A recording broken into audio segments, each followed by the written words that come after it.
새벽 5시 알람 소리 없이도 눈이 떠집니다. 박영숙은 이불을 개고 거실로 나왔습니다. 서울 외곽 30년을 살아온 단독주택의 아침은 고요했습니다. 창문 틈으로 차가운 바람이 스며들었고 낡은 보일러는 켜지는데 시간이 걸렸습니다. 영숙은 부엌 찬장 위에 영정사진 앞에 섰습니다. 남편 윤호의 얼굴이 액자 속에서 여전히 웃고 있었습니다. 여보, 잘 잤어요? 대답 없는 인사는 이미 2년째 습관이 되었습니다. 물 한 컵을 따라 사진 옆에 놓고 영숙은 작은 숨을 내쉬었습니다. 젊은 시절 그녀는 간호조무사였습니다. 병원 복도를 뛰어다니며 환자를 돌보고 집에 돌아와서는 아이를 키웠습니다. 남편은 성실한 사람이었지만 말수가 적었고 영숙은 그 침묵 속에서도 외롭지 않았습니다. 함께 있다는 것만으로 충분했습니다. 하지만 지금은 달랐습니다. 집은 너무 조용했고 시간은 느리게 흘렀습니다. 혼자 먹는 밥은 맛이 없었고 텔레비전 소리만이 빈 공간을 채웠습니다. 어느 목요일 오후 영숙은 재래시장에서 장을 보고 돌아왔습니다. 무거운 장바구니를 들고 현관 계단을 오르는데 발이 헛디뎌졌습니다. 순간 몸이 기울었고 왼팔로 난간을 잡았지만 손목이 꺾이는 소리가 들렸습니다. 통증이 밀려왔고 장바구니 속 감자가 계단 아래로 굴러내려갔습니다. 병실에서 눈을 떴을 때 아들 민수와 며느리 하나가 침대 옆에 서 있었습니다. 엄마, 괜찮으세요? 민수의 목소리에는 걱정이 섞여 있었습니다. 하나는 물컵을 건네며 조심스럽게 말했습니다. 어머니, 이제 혼자 사는 건 무리예요. 저희랑 같이 삽시다. 영숙은 깁스된 팔을 내려다봤습니다. 따뜻한 제안이었지만 마음 한편이 불안했습니다. 그러나 이 빈집으로 다시 돌아가는 것보다는 나을 거라고 생각했습니다. 그래야겠구나. 그녀는 작게 고개를 끄덕였습니다. 일주일 뒤 이사 날이었습니다. 영숙은 남편의 영정사진을 천천히 내려 가방에 챙겼습니다. 30년 살아온 집을 돌아보니 가슴이 먹먹했습니다. 하지만 동시에 기대도 있었습니다. 이제 외롭지 않겠지. 가족과 함께니까. 그녀는 문을 잠그고 아들의 차에 올랐습니다. 창밖으로 멀어지는 집을 바라보며 영숙은 새로운 시작을 꿈꾸었습니다. 아들네 집은 깨끗했습니다. 거실은 넓었고 영숙에게 주어진 방에는 새 이불이 깔려 있었습니다. 민수는 짐을 들여다 놓으며 말했습니다. 엄마, 편하게 지내세요. 하나는 차를 따라주며 웃었습니다. 어머니, 이제 저희가 모실게요. 처음 며칠은 따뜻했습니다. 손녀 민지는 학교에서 돌아오면 영숙의 방문을 두드렸습니다. 할머니, 내일 해드릴게요. 12살 아이의 손끝이 서툴렀지만 영숙은 그 시간이 좋았습니다. 손자 준호는 저녁상 앞에서 말했습니다. 할머니 된장찌개 맛있어요. 영숙은 그 말에 가슴이 따뜻해졌습니다. 이제 나도 누군가에게 필요하구나. 그녀는 밤마다 남편 사진 앞에서 그렇게 속삭였습니다. 외로움이 조금씩 녹아내리는 것 같았습니다. 하지만 한 달이 지나자 모든 것이 달라졌습니다. 어느 저녁 식탁에 둘러앉았지만 대화는 없었습니다. 민수는 휴대폰으로 뉴스를 보았고 하나는 메시지를 확인했습니다. 민지와 준호도 각자 화면을 들여다봤습니다. 영숙은 국을 떠먹으며 누군가 말을 걸어주기를 기다렸지만 아무도 고개를 들지 않았습니다. 오늘 날씨가 참 좋더라. 영숙이 조심스럽게 말했습니다. 네. 민수가 짧게 대답했고 다시 침묵이 흘렀습니다. 며칠 뒤 영숙은 아침 일찍 일어나 된장찌개를 끓였습니다. 예전처럼 멸치와 다시마로 육수를 내고 된장은 2 숟가락 넣었습니다. 하지만 하나는 한 숟가락 떠먹고 그릇을 밀어냈습니다. 요즘은 이렇게 짜게 안 먹어요. 건강에 안 좋거든요. 영숙은 아무 말 없이 그릇을 치웠습니다. 빨래를 개어 민지 방에 가져다 주려 했을 때였습니다. 문을 열자 민지가 인상을 찌푸렸습니다. 할머니, 노크 좀 해주세요. 그리고 방에서 냄새나요. 미안해, 민지야. 영숙은 빨래를 놓고 나왔습니다. 문이 닫히는 소리가 유난히 크게 들렸습니다. 어느 날 오후 영숙은 세탁기를 돌렸습니다. 손수건 몇 장과 양말이 더러워져서였습니다. 거실로 나오자 민수가 말했습니다. 엄마, 세탁기 너무 자주 돌리지 마세요. 전기요금 올라요. 그래, 알았다. 영숙은 고개를 끄덕였습니다. 그날 밤 영숙은 자신의 방에서 손빨래를 했습니다. 찬물에 손이 시렸지만 세탁기를 돌릴 수가 없었습니다. 빨래를 널며 창밖을 보니 달이 떠 있었습니다. 나는 지금 뭐 하는 걸까? 그녀는 작게 중얼거렸습니다. 주말 아침 영숙은 부엌을 청소했습니다. 걸레질을 하고 설거지를 하고 냉장고도 정리했습니다. 하나가 커피를 타며 지나가다 말했습니다. 어머니, 그냥 쉬세요. 제가 할게요. 하지만 그 말투에는 고마움보다 부담이 묻어났습니다. 점심 준비를 하려고 냉장고를 열었을 때 하나가 재료를 빼앗듯 가져갔습니다. 어머니, 요즘 애들은 입맛이 달라요. 제가 할게요. 영숙은 한 발 물러섰습니다. 부엌에서 밀려난 기분이었습니다. 저녁 무렵 영숙은 거실 소파에 앉아 있었습니다. 텔레비전을 보고 있었지만 내용은 들어오지 않았습니다. 민수는 서재로 들어갔고 하나는 방에서 전화 통화를 했습니다. 민지와 준호는 각자 방에 있었습니다. 영숙은 자신이 어디에도 속하지 못한다는 느낌을 받았습니다. 가족 구성원이 아니라 집안의 손님 같았습니다. 아니, 손님보다 못했습니다. 손님에게는 관심이라도 있으니까요. 그날 밤 영숙은 남편 사진을 오래 바라봤습니다. 여보, 내가 잘못 선택한 걸까? 눈가가 뜨거웠지만 눈물은 참았습니다. 그러나 가슴 한편에서는 무언가 무너져 내리는 소리가 들렸습니다. 설렘은 당황으로, 당황은 서서히 자존감의 상실로 변해가고 있었습니다. 비가 내리는 밤이었습니다. 빗소리가 창문을 두드렸고 영숙은 이불을 덮고 누워 있었습니다. 잠은 오지 않았습니다. 요즘 들어 자주 그랬습니다. 눈을 감으면 낮에 있었던 일들이 떠올랐습니다. 밀려난 부엌, 닫힌 방문, 짧은 대답들. 시계를 보니 밤 11시였습니다. 목이 말라 일어나 문을 열고 복도로 나왔습니다. 거실에서 불빛이 새어나왔습니다. 영숙은 발소리를 죽이며 걸었습니다. 화장실로 가려던 순간 목소리가 들렸습니다. 솔직히 어머니 계신 게 편하진 않지. 민수의 목소리였습니다. 영숙은 복도 모퉁이에 멈춰 섰습니다. 그래도 어쩌겠어요. 혼자 두면 또 다치실 텐데. 하나가 대답했습니다. 그건 맞는데 좀 답답해. 맨날 집에만 계시고. 그러니까요. 근데 연금은 들어오잖아요. 그거라도 있으니까. 맞아. 어머니 연금 빠지면 우리 살림 안 돼. 준호 학원비만 해도.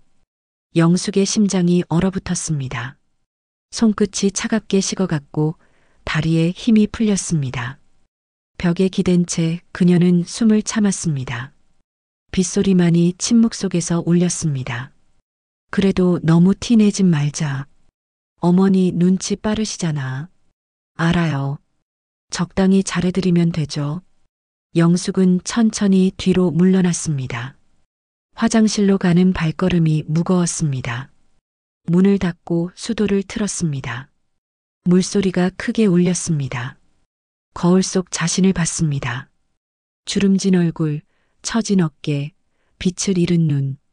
나는 가족이 아니라 계산서의 한 줄이었구나. 그녀는 입술을 깨물었습니다. 울음이 터질 것 같았지만 참았습니다. 물을 한 컵 마시고 방으로 돌아왔습니다.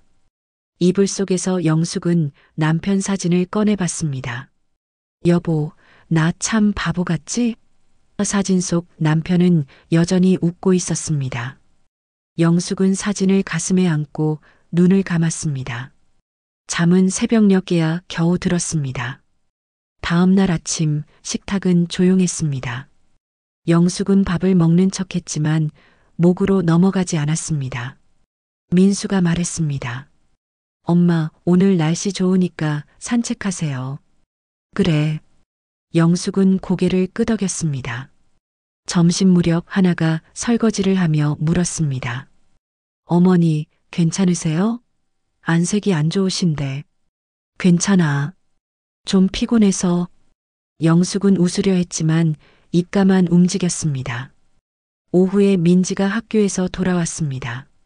가방을 던지며 하나에게 말했습니다. 엄마, 할머니 언제까지 우리 집에 계실 거예요? 왜? 친구들 집엔 할머니 안 사는데. 좀 불편해요. 영숙은 방 안에서 그 말을 들었습니다. 문틈으로 새어나온 목소리였습니다. 가슴이 조여왔습니다. 민지야, 그런 말하는 거 아니야. 진짜예요. 할머니 나가시면 내가 그 방 쓸 수 있잖아요. 민지는 웃으며 말했습니다.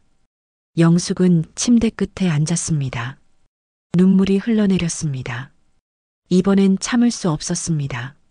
손으로 입을 막고 소리 없이 울었습니다. 어깨가 떨렸고 눈물이 무릎 위로 떨어졌습니다. 한참을 울고 난 뒤 영숙은 얼굴을 닦았습니다. 거울을 봤습니다. 빨갛게 부은 눈, 젖은 뺨. 하지만 그 눈빛 속에서 무언가 달라지고 있었습니다. 슬픔 너머에 작은 불씨가 타오르고 있었습니다. 이대로는 안 되겠다. 그녀는 작게 중얼거렸습니다. 목소리는 떨렸지만 그 안에는 결심이 담겨 있었습니다. 저녁 영숙은 식탁에 나가지 않았습니다. 배가 안 고파서요. 라고 말하고 방에 남았습니다. 민수가 노크했지만 대답하지 않았습니다. 혼자 남겨진 방에서 영숙은 창밖을 바라봤습니다. 비는 그쳤고 하늘에 별이 하나둘 나타나고 있었습니다. 나도 살 권리가 있어. 그녀는 손을 꽉 쥐었습니다. 배신감과 절망 속에서 작지만 단단한 무언가가 깨어나고 있었습니다. 그것은 자신을 지키려는 본능이었고 다시 일어서려는 의지였습니다. 영숙은 남편 사진을 쓰다듬으며 다짐했습니다. 여보, 나 이제 변해야겠어. 며칠이 지났습니다. 영숙은 집안에서 조용히 지냈습니다. 말수가 줄었고 식사 시간에도 먼저 나서지 않았습니다. 민수는 눈치를 챘지만 물어보지 않았습니다. 하나는 어머니, 편찮으세요? 라고 물었지만 영숙은 괜찮아. 라고만 답했습니다. 수요일 오후 영숙은 외출 준비를 했습니다. 복지관 가봐야겠어요. 민수가 물었습니다. 어디 프로그램 있으세요? 친구 만나려고. 영숙은 가방을 들고 현관을 나섰습니다. 버스를 타고 복지관에 도착했습니다. 로비에는 노인들이 삼삼오오 모여 있었습니다. 영숙은 게시판을 둘러보다 익숙한 목소리를 들었습니다. 영숙아. 돌아보니 이순자가 손을 흔들고 있었습니다. 순자야, 오랜만이네. 두 사람은 복지관 카페에 앉았습니다. 순자는 차를 마시며 말했습니다. 요즘 어떻게 지내? 그냥 그래. 영숙은 얼버무렸습니다. 순자는 영숙의 표정을 살폈습니다. 뭔가 있구나. 아들 내 집 어때? 영숙은 잠시 망설이다 조심스럽게 말했습니다. 생각보다 힘들어. 그럴 줄 알았어. 나도 처음엔 그랬거든. 순자는 자신의 이야기를 들려줬습니다. 3년 전 딸네 집에 들어갔다가 6개월 만에 나왔다는 것. 사위와의 갈등, 손주들의 무관심. 그때는 정말 힘들었어. 근데 혼자 나오고 나니까 오히려 속이 편하더라고. 혼자 사는 게 무섭지 않았어? 영숙이 물었습니다. 처음엔 무서웠지. 근데 지금은 자유야. 내가 원하는 대로 살 수 있잖아. 순자의 얼굴에는 활기가 있었습니다. 그래도 외롭지 않아? 외롭긴 해. 근데 여기 와서 사람들 만나고 프로그램도 참여하고 생각보다 할 일이 많아. 순자는 웃으며 말했습니다. 너도 한번 생각해봐. 가족한테 의지하는 것만이 답은 아니야. 집으로 돌아오는 버스 안에서 영숙은 창밖을 바라봤습니다. 순자의 말이 마음에 남았습니다. 노년의 독립이라는 단어가 머릿속을 맴돌았습니다. 두렵지만 동시에 해방처럼 느껴졌습니다. 저녁 영숙은 자신의 방에서 남편 사진 앞에 앉았습니다. 여보, 나 이제 뭘 해야 할까? 사진 속 남편은 대답하지 않았습니다. 하지만 영숙은 마음속에서 들리는 것 같았습니다. 당신 인생은 당신이 선택해. 다음 날 아침 일찍 영숙은 은행에 갔습니다. 통장을 확인하고 재발급도 받았습니다. 자신의 돈이 얼마나 있는지 정확히 알고 싶었습니다. 창구 직원이 통장을 건네며 말했습니다. 잔액 확인하셨죠? 네, 고맙습니다. 영숙은 통장을 가방 깊숙이 넣었습니다. 은행을 나와 근처 부동산에 들렀습니다. 혹시 혼자 살 수 있는 곳 있나요? 중개인이 물었습니다. 원룸 찾으세요? 아니요, 시니어 전용 주거시설이요. 중개인은 고개를 끄덕이며 팸플릿을 꺼냈습니다. 은하마을 아세요? 요즘 어르신들 많이 가시던데요. 영숙은 팸플릿을 받아 읽었습니다. 시니어 전용 주거시설, 독립적인 생활 공간, 필요시 지원 서비스. 사진 속 건물은 깨끗했고 정원도 있었습니다. 여기 가보고 싶어요. 연락처 드릴게요. 상담 예약하시면 돼요. 그날 오후 영숙은 은하마을 상담실에 앉아 있었습니다. 상담 직원은 친절했습니다. 어르신, 여기는 혼자 사시되 외롭지 않으실 수 있어요. 공동 식당도 있고 프로그램도 많아요. 자기 생활은 스스로 할 수 있나요? 물론이죠. 필요한 도움만 받으시면 돼요. 영숙은 시설을 둘러봤습니다. 깨끗한 복도, 작지만 아늑한 방, 창밖으로 보이는 정원. 다른 입주자들이 로비에서 이야기를 나누고 있었습니다. 그 모습이 따뜻해 보였습니다. 생각해보고 연락드릴게요. 영숙은 상담 직원에게 말했습니다. 네, 천천히 결정하세요. 여기 연락처 남겨드릴게요. 집으로 돌아오는 길, 영숙의 가슴이 뛰었습니다. 오랜만에 느끼는 감정이었습니다. 두려움도 있었지만 기대감이 더 컸습니다. 버스 안에서 그녀는 가방 속 팸플릿을 꺼내 다시 봤습니다. 사진 속 정원의 나무들이 햇빛을 받아 빛나고 있었습니다. 그날 밤 영숙은 남편 사진 앞에서 말했습니다. 여보, 나 용기 내볼게. 이제 내 인생, 내가 살아야지. 사진 속 남편의 미소가 더 환하게 보이는 것 같았습니다. 창밖에는 달이 떠 있었고 영숙의 마음속에는 희망이 싹트고 있었습니다. 일주일이 지났습니다. 영숙은 결심을 굳혔습니다. 은하마을에 전화를 걸어 계약을 진행했습니다. 입주일은 보름 뒤였습니다. 이제 가족에게 말할 시간이었습니다. 토요일 저녁 온 가족이 거실에 모였습니다. 영숙은 소파에 앉아 천천히 입을 열었습니다. 얘기할 게 있어. 민수가 텔레비전을 끄고 돌아봤습니다. 뭔데요, 엄마? 나 은하마을로 옮기기로 했어. 잠시 침묵이 흘렀습니다. 민수는 놀란 표정이었고 하나는 눈을 깜빡였습니다. 어머니, 갑자기 왜요? 저희가 뭐 잘못했어요? 하나의 목소리에는 당황이 묻어났습니다. 영숙은 고개를 저었습니다. 잘못한 건 아니야. 그냥 내 인생, 내가 정하고 싶어. 엄마, 혼자 사시면 힘드실 텐데 민수가 말했습니다. 지금이 더 힘들어. 영숙의 목소리는 단호했습니다. 더 이상 눈치 보지 않는 목소리였습니다.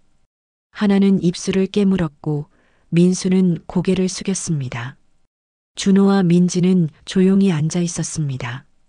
어머니, 저희가 부족했나 봐요. 하나가 조심스럽게 말했습니다. 영숙은 잠시 그녀를 바라봤습니다.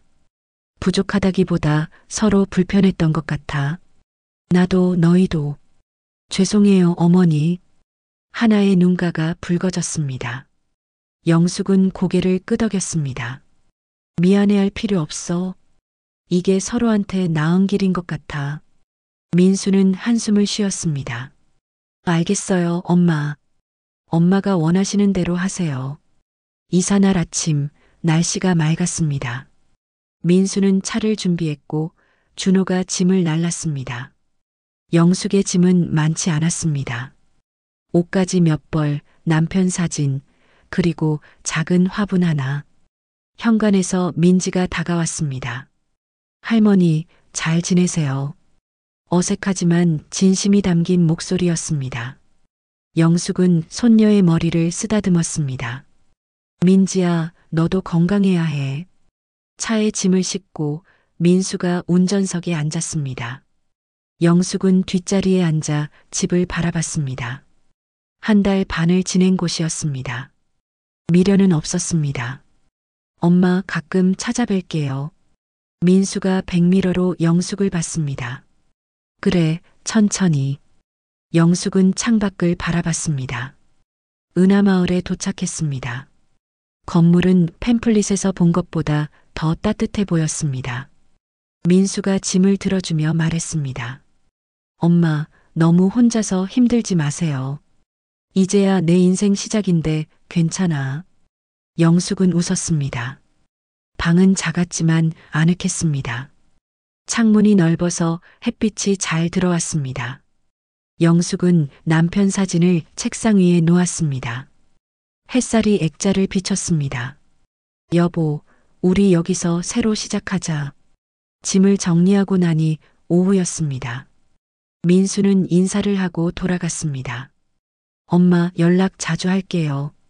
그래, 조심히 가거라. 영숙은 손을 흔들었습니다. 혼자 남은 방에서 영숙은 창밖을 바라봤습니다. 정원의 나무들이 바람에 흔들리고 있었습니다.